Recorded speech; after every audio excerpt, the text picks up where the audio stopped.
ഈ തടവുകാരൻ ജയിലിന്റെ മതിന്മേൽ ദിവസവും ഓടി വന്ന് ഇടിച്ചു നോക്കാണ്. ഇവന്റെ ഐഡിയ എന്തെന്നാൽ ദിവസവും ഇങ്ങനെ ചെയ്യുമ്പോൾ ആ ചുമരിൽ വിള്ളൽ വന്ന് അയാൾക്ക് രക്ഷപ്പെടാമെന്നാണ്. ഇങ്ങനെ ഒരു പൊട്ട ഐഡിയ വെച്ച് ദിവസവും ഇങ്ങനെ ചെയ്തുകൊണ്ടിരിക്കുകയാണ്. അത് കണ്ടിട്ട് മറ്റൊരു തടവുകാരനും അവന്റെ അടുത്തേക്ക് ചെന്നു. എന്നിട്ട് അവനെ ഹെൽപ്പ് ചെയ്യാമെന്ന് പറഞ്ഞ് അവന്റെ കൂടെ ജോയിൻ ചെയ്തു. എന്നിട്ട് രണ്ടുപേരും കൂടെ ചേർന്ന് മതിൽ വന്നിടിക്കുകയാണ്.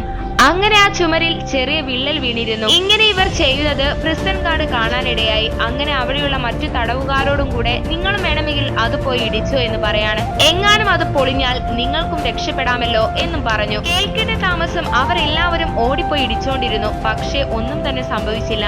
അവരെല്ലാവരും ആകെ ക്ഷീണിച്ചു പോയി. അങ്ങനെ ഇരിക്കെ ഒരു ദിവസം പ്രതീക്ഷിക്കാതെ ഒരു ഫൈറ്റർ ജെറ്റ് വേഗതയിൽ വന്ന് ആ ചുമരിനടുത്തേക്കായി വീണ് പൊട്ടിത്തെറിച്ചു. അത് വീണതുകൊണ്ട് തന്നെ ചുമർ മൊത്തത്തിൽ ഇടിഞ്ഞു വീണു. പിന്നെ പറയേണ്ട ആ തടവുകാരെല്ലാം പുറത്തേക്ക് ഓടി രക്ഷപ്പെടാണ്. ഗാർഡ്സിന് ഒന്നും തന്നെ ചെയ്യാൻ സാധിച്ചില്ല. അവരെല്ലാവരും ഓടിപ്പോകുന്നത് നോക്കി നിൽക്കാനേ സാധിച്ചുള്ളൂ.